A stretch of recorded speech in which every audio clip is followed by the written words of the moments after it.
नमस्कार, न्यूज 44 देख रहे हैं आप और मैं हूं आपके साथ अनामिका कौशिक। भारत में साल 2024 में लोकसभा चुनाव होने वाले हैं। कहा जाता है कि भारत दुनिया का सबसे बड़ा लोकतंत्र है। इस देश में चुनावों को एक अलग ही उत्सव की तरह मनाया जाता है। पार्टियां अपनी जीत सुनिश्चित करने और जनता के बीच अपनी जगह बनाने के लिए जी जान लगा देती है।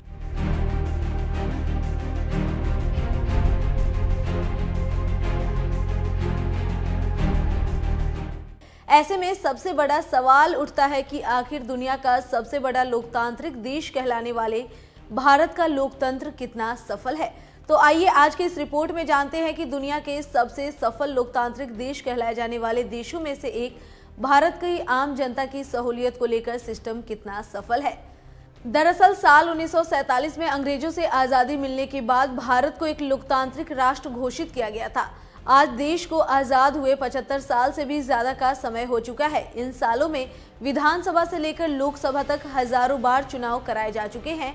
आज के समय में भारत को न सिर्फ विश्व के सबसे बड़े लोकतांत्रिक देश के रूप में जाना जाता है, बल्कि भारत विश्व के सफल लोकतांत्रिक देशों की लिस्ट में भी शामिल है। वहीं भारत एक ऐसा देश है जहां हर धर्म के लोग साथ मिलकर रहते हैं और इतना ही नहीं, राज्य सरकार से लेकर केंद्र की सरकार तक अपने वोटों को चुनते हैं।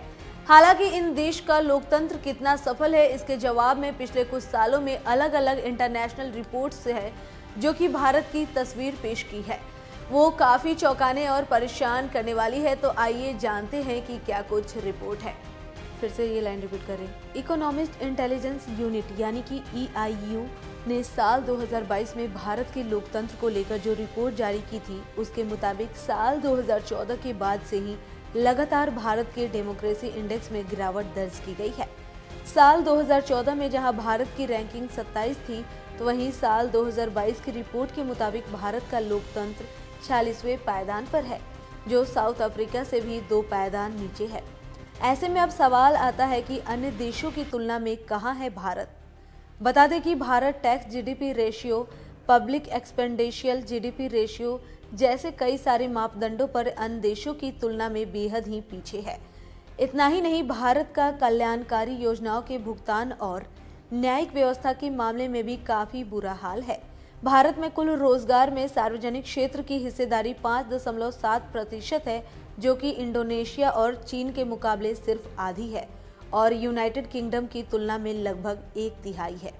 और तो और भारत में केंद्रीय सरकारी कर्मियों की संख्या लगभग 1600 प्रति मिलियन है, जबकि संयुक्त राज्य अमेरिका में संख्या 7500 प्रति मिलियन है। ठीक उसी तरह विकास के समान चरण वाले देशों की तुलना करें तो भारत में चिकित्सकों, शिक्षकों, नगर नियोजकों, पुलिस और न्यायाधीशों की संख्या भी काफी कम है।